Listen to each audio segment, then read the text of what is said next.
네, 안녕하십니까. 황태순TV의 황태순입니다. 오늘 2019년 6월 6일 현충일입니다. 자, 모두 우리 조국을 위해서 목숨을 바치고 헌신하신 분들을 위해서 추모하는 하루가 되었으면 좋겠습니다. 자, 그런 측면에서 6월 5일을 보내고 있는 뉴욕의 김영광 특파원 불러보겠습니다. 김 특파원. 네, 안녕하세요. 네, 안녕하세요. 자, 오늘 한국은 6월 6일 현충일이고 날이 굉장히 흐립니다. 근데 아시겠습니다만 5월 30일 한국 시간으로 5월 30일부터 대한민국의 뉴스의 가장 탑에 올라서는 것은 역시 단연 헝거리의 그 유람선 사고 33명 중에서 7명 구조되었고 나머지 지금 보면 실종자와 또 사망자가 계속 연일 바뀌고 있지 않습니까? 예. 그래서 마침 오늘 보니까 드디어는 이제 실종자 수하고 보면은 사망자 수가 이제 바뀌는 시점이 오늘이에요. 시신들이 계속 이제 사체들이 발견되어서 신원이 확인되고 실종자에서 사망자로 이제 분류가 되고 있습니다. 슬프세요? 왜 아무 얘기 안 해요? 헝가리 사고를 보면서 네. 우리 국민 모두가 네. 2014년 4월 16일 있었던 네. 세월호 트라우마에서 고통받고 있는 것 같아요. 그렇습니다. 네. 누구보다도 아마 세월호 트라우마에서 그 세월호 트라우마에 가장 크게 시달리는 사람이 대한민국 국민에서 단연 문재인 대통령인 것 같습니다. 네. 기억하시겠습니다만은 문재인 대통령, 박근혜 대통령이 2017년 3월 10일 헌법재판소에서 탄핵이 결정됐을 때 달려가서 기억나시죠? 얘들아 고맙다. 사실은 2014년 4월 16일부터 그 다음에 박근혜 대통령이 그야말로 7시간 동안 뭐 했느냐, 구술했느냐, 뭘 했느냐, 정말 징글징글하게도 그야말로 괴롭히는 가운데 결국은 그때 국가 원수로서 국가 최고 책임자로서 의무를 다하지 않았다는 식으로 그야말로 국회에서 탄핵 소추하지 않았습니까? 결국 성공했죠. 네. 그러다 보니까 지금 문재인 대통령이 똑같은 일이 벌어진 거예요. 5월 30일 날 한국 시간으로 새벽 4시에 부다페스트 다뉴브강에서 유람선이 침몰했습니다. 그리고 그로부터 정확히 7시간 45분 후에 문재인 대통령은 강경화 장관 등 관계 장관들을 갖다가 불러놓고 회의를 했습니다. 7시간 45분 걸렸습니다. 그리고 중간에 첫 지시가 나간 게 대략 8시 정도에 고민정 대변인이 보면 정의용 안보실장으로부터 보고받고 그야말로 구조와 수색에 최선을 다하라 하고 지시했다고 브리핑한 게 다입니다. 그러니까 세월호 사태 때 네네. 미신과 선동으로 네. 박근혜 정부를 뒤흔들었던 그 사람들 당사자들 아닙니까? 문재인 당사자들이죠. 예. 구조는 과학인데 네. 거기에 미신과 선동, 증오를 부추겨가지고서 얼마나 지긋지긋하게 정권을 괴롭혔어요. 그렇죠. 그리고서 아이들한테 세월에서 죽은 아이들한테 니들이 촛불 뭐에 무슨 별빛에 별이 되었다. 네. 뭐가 고마웠다는 거예요. 세월에서 네. 그 숨진 아이들이 문재인 대통령 왜 그렇게 고마웠던 걸까요? 글쎄요. 전 문재인 대통령은 나중에 퇴임 후라도 그걸 반드시 밝혀야 됩니다. 아니 왜 가서 박근혜 대통령이 헌법재판소에서 파면되었을 때, 즉 탄핵이 되었을 때 왜 그 세월호에서 죽어간 그 아이들, 어린 아이들에게 왜 고마움을 느꼈는지, 무엇이 고마웠는지, 그렇게 보면은 그렇게 아이들을 끔찍하게 사랑하는 문재인 대통령 놀라지 마세요. 김영광 특파원 서울에 도착한 그 다음 날이죠. 6월 9일부터 6월 16일까지 또 보면은 7박 8일 북유럽 여행 가십니다. 그 북구 3국이 네. 피어르드 해안하고 해서 참 풍광이 아름다운 곳이죠. 여름철 관광에는 세계에서 최고입니다요. 시원하고. 자 보세요. 노르웨이, 스웨덴, 그 다음에 핀란드. 정말 대한민국 중장년 여성들이라면은 정말 꼭 한번 가보고 싶은. 제가 네. 그 문재인 대통령이 가장 친하게 지내는 그 선동가들, 네. 김옥순 등 4인방의 언어로 네. 오늘 문재인 대통령한테 제가 정식으로 문제 제기를 하나 하겠습니다. 예. 해주세요. 6살짜리 어린 생명이 네. 다뉴브 강의 참 물결 아래서 떨고 있는데 네. 국민의 생명이 우주보다 중요하다고 했던 문재인 대통령 네. 어떻게 그 한가하게 지금 외유 다니시고 네. 혁신 경제를 한다 저기 무슨 아빠 육아를 연구하러 간다 그런 한가한 소리를 할 수가 있습니까? 지금 그렇습니다. 다뉴강 물결에 지금 우리 국민 10명 이상이 네. 생사 확인 안 된 채 네. 지금 집으로 돌아오기 위해서 간절하게 기다리고 있는데 문재인 대통령 그 한가하게 지금 외유 가실 때입니까? 강경화 장관, 네. 이주영 해수부 장관이 머리 기르고 수염 기르고 행복하게 서너 달을 죽치고 있어도 그 국민 미귀한 자 네. 실종자라는 얘기도 쓰지 못하게 하면서 그렇죠. 국민 미귀한 자들이 저기 맹골수로에 있는데 장관은 뭐하냐고 그렇게 조졌던 사람들이 네.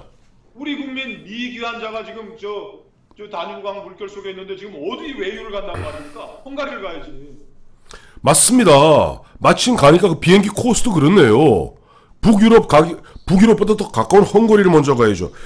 참고로 우리 김영광 특파원 기억하시겠습니다만 올해 들어서만 문재인 대통령과 김정숙 이 두 양반은 3월 10일부터 3월 16일 브루나이, 말레이시아, 캄보디아에는 세계적으로 유명한 앙코르와트가 있습니다. 관광지.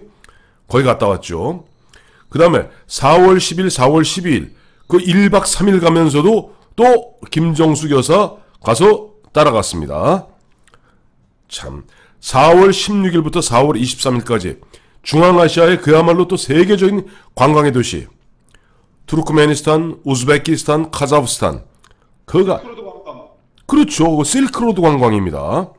자 그리고 드디어는 이번에 6월달에 가는데 황태순 TV에서 그 문제를 한번 제기한 적이 있습니다. 그랬더니 아마 김정숙 씨도 굉장히 좀 미안했던 모양이에요. 6월 3일 날 보면 이례적으로 육아 아빠 간담회를 한답시고 저 용인에 가서 요즘 보면 그 아빠들이 휴직 가는 경우 있잖아요. 육아를 위해서 그걸 갖다 놓고 아이고 이 북유럽 3개국이 그 아빠 휴직하는 데가 참 모범적인 나라인데 제가 사전에 케이스 스타디하게 해서 왔습니다. 라고 했고 또 고민정 대변인은 그걸 또 자랑이랍시고 온 동네에다가 브리핑했는데 대한민국 언론도 창피했는지 관변 언론도 보도는 안 했습니다. 제가 일단 요거 발언 김정숙 여사 발언 네. 육아휴직 공부하러 북구 간다고 그랬는데 네네. 아니 우리 국민이 네. 10명 이상이 차가운 다뉴브 강 물속에 있지 않다면 아니 너는 부부가 의가 좋으니까 네. 이거 아니고 좋죠. 국민을 푸근하게 해주는 거죠. 네. 체코슬로바키아도 가고 네. 또 사라진 나라에도 가서 체코슬로바키아 예. 체코슬로바키아도 가시고 네. 황금성도 하고 했는데 아니 문 대통령 지금 외유 가면서 말해 갖다 댄 게 무슨 혁신 경제 공부하러 간다. 네.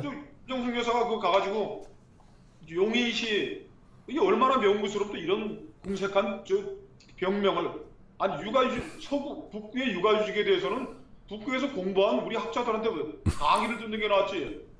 자기가 무슨 육아휴직하는 사람들하고 말이 통해 뭐가 통해 가면 알긴 뭘 알한다고 지금. 근데 이런 얘기는 했어요. 제가 네. 우리 보도를 안 했으니까 청와대 홈페이지에 있는 김정숙 여사 발언입니다. 네. 오늘 만남이 고맙다. 이 사람들은 늘 고마운 마음으로 사니 참 다행이에요. 그러니까요. 북유럽 3개국 방문을 앞두고 네. 육아휴직 아빠들의 삶은 어떤지 경청하기 위해 오늘의 만남을 하게 되었다. 야, 우리 6살짜리 어린아이가 지금 다뉴브 강물 속에 생사를 확인 못하고 지금 누워있을 텐데 네. 거기 가가지고 대통령이 헝가리 총리하고 상의를 해가지고 지금 100km도 더 내려갔다면서 한 200km까지 네. 그 유실 방지망 치고 예. 다이빙 배를 가져가가지고 투하하고 거기 왜 지금 자기는 그 책임을 면피하기 위해서 저 잠수부들 저 추운데 힘든데 보내놓고 지금 북구 가가지고서 뭐 저 육아휴직 아빠들 뭐 공부하러 간다는 게 이게 말이 되는 소리예요? 말 안 되죠. 말 안 되죠. 말 안 됩니다. 앞서 보니까 저 그 얘기 나오시니까 보면 저 문 대통령이 문재인 씨가 이번에 그런 얘기했죠. 가장 중요한 건 속도다. 이제 거기에 대해서 지금 반대편에서 배가 빠졌는데 예. 아니 자기가 미신과 광기로 예. 세월호를 이용해 먹고 죽은 아이들을 이용해 먹으니까 예. 제발이 저려서 그래 제발이 저려서 바로 여기서 나오는 말이 도둑이 지발절이다는 겁니다. 바로 아까 말씀하신 대로 과학을 갖다가 무시하고 그 다음에 미신과 괴담을 갖다 생산해서 정권을 탈취한 자들 아닙니까? 그러다 보니까 혹시나 불똥이 또 튈까봐 그야말로 전전긍긍하는 모습이 역력해요. 마침 보니까 오늘 누가 어느 글을 쓴 걸 보니까 참 보니까 가슴이 와닿더라고. 김창균 씨가 썼더군요. 칼럼에. 이 보니까 자기가 그 당시 이제 2014년에 총 데스크 편집국장 하고 있을 때였던 것 같습니다. 그때 그 현지 기자가 보내온 당시 구조 책임자의 첫 인터뷰 기사가 이랬답니다. 333이에요. 333. 첫 구조 책임자. 그 사람은 구조의 베테랑이죠. 딱 가서 현장에 도착했는데 하도 당시 박근혜 대통령이 닥달을 해서 도착해보니까 배가 뱃머리를 갖다 허옇게 드러난 채 뒤집어 있는 순간 가슴이 덜컥 내려앉으면서 사람이 밥을 먹지 않으면 3주, 물을 마시지 않으면 3일, 공기를 갖다 마시지 못하면 3분을 버티기 어렵다. 끝났구나 하는 생각이 들더라. 라는 것이 이른바 타전에 온 거래요, 현장에서. 그래서 자기가 그 당시 그걸 갖다 냈다가 난리가 날 것 같아갖고 말을 갖다 좀 부드럽게 윤문을 해서 다르게 고쳤었다 하는 얘기인데 마침 그런 분위기다 보니까 아마 이번에 민경욱 대변인도 보면 이제 또 쓸데없이 또 그 양반 또 쓸데없는 얘기 잘해요. 또 속도전 얘기했을 때 그거 갖다 점잖게 문재인 대통령과 좌파들을 타일러 써야 되는데 그거 갖고 3분 운운하다가 또 오히려 보면 상대방 실책에 물을 타줘버리고 말았습니다. 그 민경욱이라는 사람 얘기는 하실 것도 없는 것 같고요. 예. 정신 나간 근데 집권 여당이 막말 프레임으로 네. 그 야당에 그냥 입을 막아버리라는데 참 한심한데 그놈들하고 지금 헤어나질 못하고 있는데. 그러니까요. 예. 헝가리 내무장관이 네. 그 선체 수색하겠다고 우리 한국 정부가 난리를 치니까 네. 단호히 거절하고 인양하겠다라고 통보를 했대요. 아니 지금 헝가리 수준의 나라도 이 정도로 하는 겁니다. 네. 그때 생각을 해보세요. 그 정말 온갖 선동하면서 손석희 이하 무슨 다이빙 벨에 아이고 이종인의 다이빙 벨 또 그거 영화까지 만들어갖고 저 부산국제영화제에 냈잖아요. 다이빙 벨 그거 사기 친구 생각하면 그놈들 손석희, 이상호, 이종인 이놈들은 언젠가는 역사의 심판대에 올려놓고 처단해야 됩니다. 심판하고. 우리 사회의 공론, 우리 사회의 문화 수준이 네. 헝가리도 한참 따라갈 수가 없는 거예요. 당연하죠. 자, 세월호 빠졌을 때 빨리 인양을 해가지고 네. 그냥 완전한 그때 있잖아 사고 원인은 미국 핵잠수함이 좌파들이 얘기한 게 그거 아니에요. 세월호가 급변침할 수가 없다. 즉 뭔가에 의해서 부닥치다 끊임없이 괴담 만들었잖아요. 그래서 결국 인양해서 잠깐만요. 문 대통령과 네. 그때 그 사람들이 네. 그 말을 진심으로 진정으로 했다면 네. 지금이라도 북구 유럽 취소하거나 북구 유럽 가기 전에 헝가리 들러가지고 그렇죠. 거기 가서 물속에 들어가서 사람 건지는 일을 하셔야 되는 거예요. 이렇게 불과 5년 전 일과 5년 전과 지금과 말과 행동이 다른 사람들은 어떻게 믿고 나라를 맡깁니까? 아니 그때 그 사람들 논리가 그거 아니에요. 박근혜 당시 대통령이 청와대에 앉아서 지시할 것이 아니라 그때 그 사람들 논리대로 하면 박근혜 대통령이 현장 가서 지휘하고 물속에 들어갔었어야 돼요. 있어야 된다는 얘기로 괴롭혔던 거 아닙니까? 그렇죠. 아니 박 대통령이나 이주영 해수부 장관이 다 잘못한 거예요. 선을 그었어야죠. 그렇죠. 구조가 그 현장에 가 있는 해군과 해경이 하는 거지. 대통령이 그 김창균 국장이 네. 그래도 썼더라고. 대통령이 뭐 해경, 해군 다 동원하고 뭐 선체 수색을 철저히 하고 이미 배는 다 깔아앉았는데 가봤더니 그 아까 그 말씀하셨다는 그 해군 구조대장 구조 전문가가 아니 이거 뭐 이미 일 다 끝났는데 대통령은 뭐 해군 해경 다 갈았더니 가봤더니 해경 한 팀이 배 한 척 와가지고 구조 작업하고 있었다는 거 아닙니까? 고무보트 하나 하고. 청와대 앉아서 아무리 소리 지른들 네. 헝가리에 지금 우리 배가 빠져가 있는데 대통령이 문재인 대통령이 청와대에서 뭐 문제는 속도라고 아무리 소리 지른들 그게 무슨 구조에 영향을 주고 뭐 일이 있습니까? 그걸 그렇게 답답하시면 지금 그 육아휴직 공부하러 뭐 저 혁신경제라고 그 구실돼서 북구 가서 저 외유하실 일이 아니고 헝가리로 가셔야죠. 그게 저 세월호에 대한 자신의 말의 진정성을 입증하는 길입니다. 네. 그러면 안 되는 거죠. 예, 오늘 김영환 특파원이 결론 딱 멋있게 내주었습니다. 문재인 대통령 김정숙 여사는 지금 북유럽 3개국, 그 아름답다는 북유럽 3개국 여행 가실 것이 아니라 자기 말의 진정성을 확인하기 위해서라도 헝가리로 가시라. 자, 김영환 특파원 고맙습니다.